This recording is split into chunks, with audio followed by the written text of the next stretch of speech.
Chapter 7 The Taliban in SWAT. The Radio Mullah continued his campaign against anything he deemed un-Islamic and Western. People listened to his broadcast regularly, many to hear him announce names and make sure theirs weren't on the list. Through his illegal radio broadcasts, he encouraged parents to refuse polio vaccinations for their children. He claimed that this medical aid was not meant to help. He said it was a ploy by Western countries to harm Muslim children. But he wasn't just interfering with healthcare and speaking out against schools. He was also threatening barbers who offered their so-called Western haircuts and destroying music stores. He persuaded people to donate their jewellery and money, and he used the funds to make bombs and train militants. We had seen Fazula's powers, with their long hair and beards, dressed in black turbans and white shawlal kameez, in the small towns on the way to visit our family in the mountains. His men carried guns and walked menacingly through the streets. But even though we had not seen his men in Mingora proper, we felt his presence. It was as if he spoke from the heavens, casting a dark cloud of fear over our valley. The police tried to stop him, but his movement was only getting stronger. In May 2007, he signed a peace agreement with the government, saying that he would stop his campaign against polio vaccinations and girls' education, as well as his attacks against government property, and the government would allow him to continue his broadcasts. In July, everything changed. Around the time of my 10th birthday, the Pakistani army led a siege of a women's madrasa in Islamabad, our nation's capital. A group of militants that had been taking an active stance against the government had now taken hostages and hidden inside the madrasa of Lal Masjid, or the Red Mosque. After the army's attack, which lasted for days and ended in many deaths, Fazula made one of his strangest announcements. He declared war on the government and called for people to rise up in violence. The peace treaty he had signed became nothing more than a memory. But the government ignored him like an annoying fly, and it ignored us too, the people in SWAT who were under his thumb. We were angry with our government and angry with those terrorists for trying to ruin our way of life, but my father said our family should do its best to ignore them as well. We must live a full life, if only in our hearts, he said. And so, as usual, our family dinner conversations were about things of the mind, Einstein and Newton, the poets and the philosophers. And as usual, my brother and I fought over the remote, over who got the best grades, over anything and everything. Somehow I could ignore the Taliban, but I could not ignore these two annoying characters. Fighting with your brothers, I told my father, is also a part of life. Soon Fazula joined forces with Tehrik Taliban Pakistan, TTP, or the Pakistan Taliban, and announced that women were banned from public places.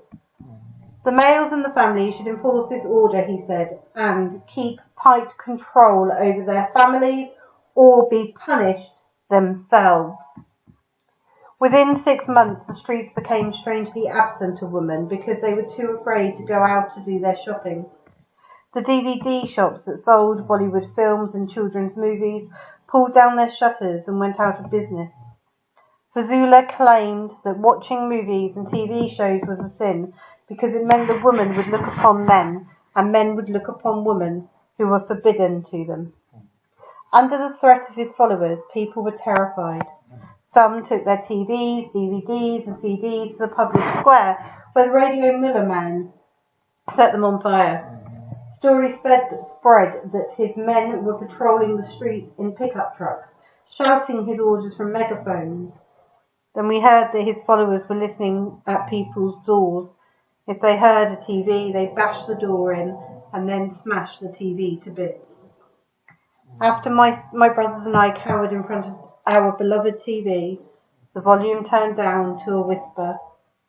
We adored our TV shows and didn't understand how wrestlers with funny names and a little boy with a magic pencil were so bad. But every time there was a knock at the door, we jumped. When my father came home one night, I asked him, "Abba, will we have to burn our TV as well?"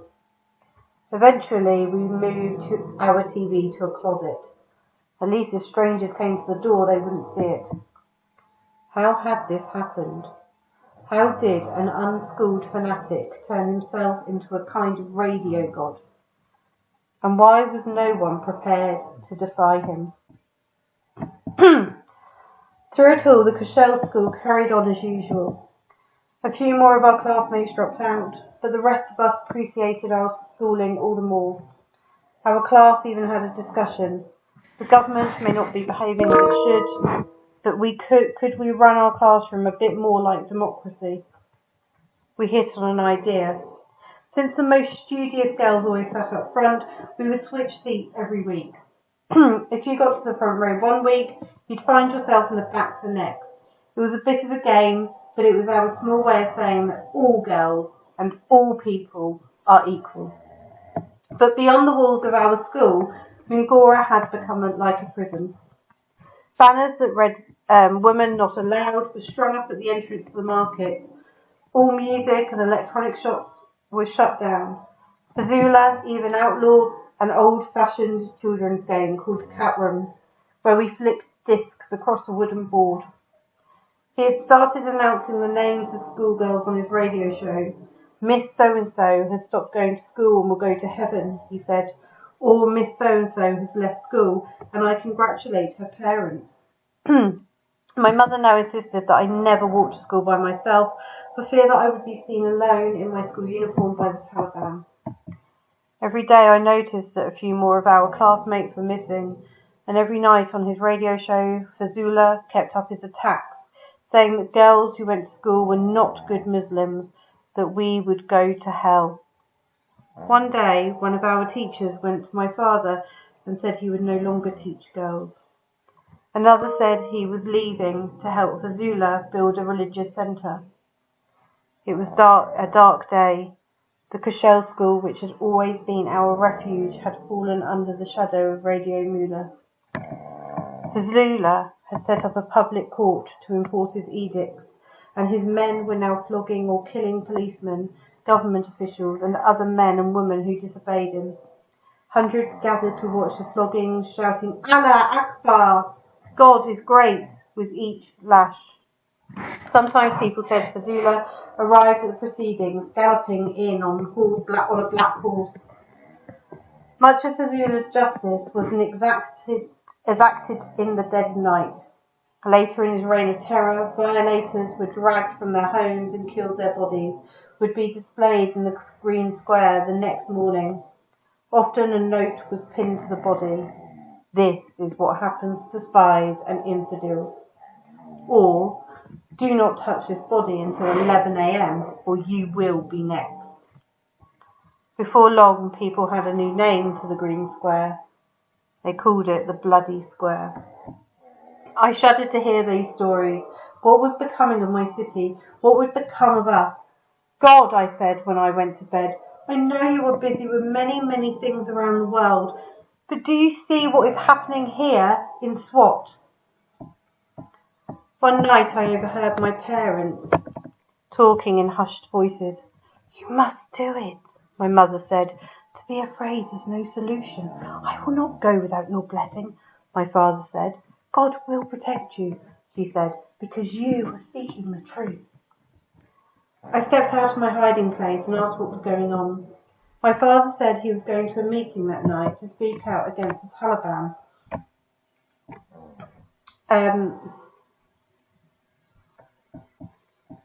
And after that, he would travel to Islamabad to take the government to task for not protecting its citizens. My father, a simple principal, was taking on the two most powerful and dangerous forces in the country, and my mother was standing by him.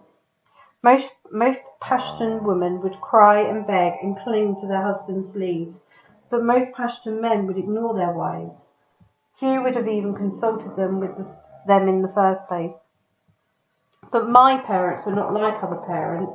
My father is like a falcon, the one who dared to fly when others would not go, and my mother is one with her feet firmly planted on the ground. For my part, I took on the job of locking the house each night when my father was away. I went around the house once, twice, often 3 times, making sure all the doors and windows were locked. Sometimes my father came home quite late, sometimes not at all. He took to sleeping at friends' houses occasionally, just in case he was being followed. He was protecting us by staying away, but he could not protect us from worrying. Those nights I heard my mother praying until all hours. One day I was travelling to Shanghala with my mother and brothers. We didn't own a car, and one of our cousins was giving us a ride. As the traffic slowed to a crawl, he put in a cassette to pass the time. Suddenly he ejected his tape.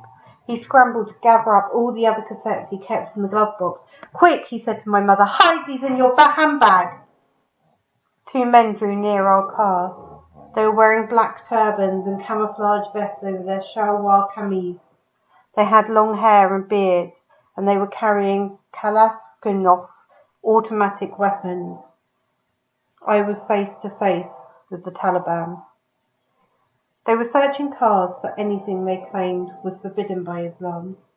None of us said a word, but I saw my mother's hand shake as she gripped her purse where the haram items were hidden. She pulled her veil more securely around her face and lowered her gaze to her lap. The Talib leaned in with the back window. His eyes bored into mine. "Sisters," he said to us both, "you must wear a burqa. You are bringing shame." Here was a Talib with a machine gun just inches from my face. How was I bringing shame? I wanted to ask him. I was a child, a 10-year-old girl, a little girl who liked playing hide and seek and studying science. I was angry, but I knew I would do no good to try and reason with him. I knew I should have been afraid, but I only felt frustration. When we returned home from that visit to Shanghala, we found a letter from my father taped to the school gate. "Sir, the school you are running is Western and infidel," it said. "You teach girls and you want a uniform that is un-Islamic. Stop this or you will be in trouble and your children will weep and cry for you."